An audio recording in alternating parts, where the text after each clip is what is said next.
BSMMU এর prison sell বিভাগে অভিযান কার্যক্রম পরিচালনা করছে দুর্নীতি দমন কমিশন। সেখানে এই মুহূর্তে আছেন আমাদের সহকর্মী ফজলে আদিত্য। কথা বলবো তার সাথে। আদিত্য, কি বলছে দুদকের আভিযানিক দলটি? এই বিষয়ে কি তথ্য আছে আপনার কাছে জানাবেন।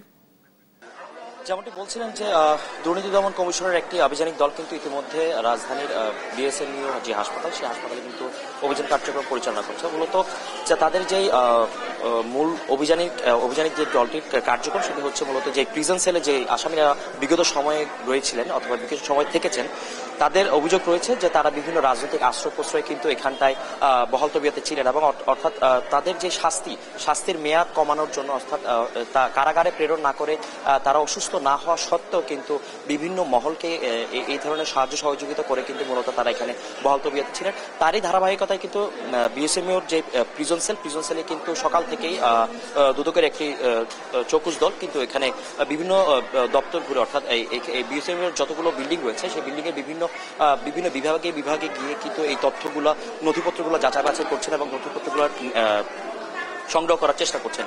তবে তাদের নথিপত্র সংগ্রহের জন্য কিছু বেগ পোহাতে হয়েছে, কেননা বিগত সরকার আমলে যারা এই ধরনের অবৈধ সুবিধাগুলো নিয়েছে তারা কিন্তু তাদের যে নথিপত্র, সেই নথিপত্রগুলো কিন্তু পর্যাপ্ত পরিমাণ রেকর্ড করতে এখনো পায়নি। তারা এখনো কিন্তু বর্তমানে তারা এই দলটি কিন্তু এখন আমার পিছনে, অর্থাৎ পরিচালকের রুমেই রয়েছেন। তারা পরিচালকের সাথে কথা বলছেন।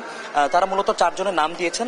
তার মধ্যে হচ্ছে সাবেক সেনাপ্রধানের ভাই জোসেফ, এবং রয়েছেন হচ্ছে এসটি ইমাম, অর্থাৎ সাবেক প্রধানমন্ত্রী শেখ হাসিনার যেই বাণিজ্যিক উপদেষ্টা এসটি ইমামের ছেলে তামিম ইমাম, এবং রয়েছেন নজরুল ইসলাম, এক্সিম ব্যাংকের সাবেক চেয়ারম্যান।